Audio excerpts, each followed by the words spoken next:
Maendeleo ya mtoto ni moja ya vipaumbele muhimu vya Mheshimiwa Dr. Hussein Ali Mwinyi, Rais wa Zanzibar na mwenyekiti wa Baraza la Mapinduzi.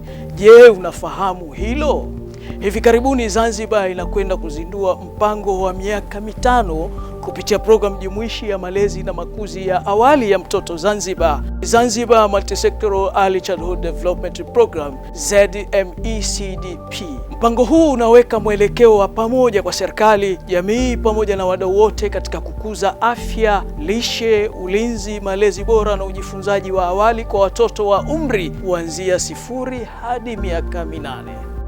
Hii ni programu mtambuka inayoratibiwa na ZPDB na kutekelezwa kupitia wizara mama 6 ambazo ni Wizara ya Elimu, Wizara ya Kilimo, Wizara ya Afya, TAMISEMI, Wizara ya Maendeleo ya Jamii pamoja na Wizara ya Fedha, kwa kushirikiana na wadau wa maendeleo, wazazi, walezi na jamii kwa ujumla.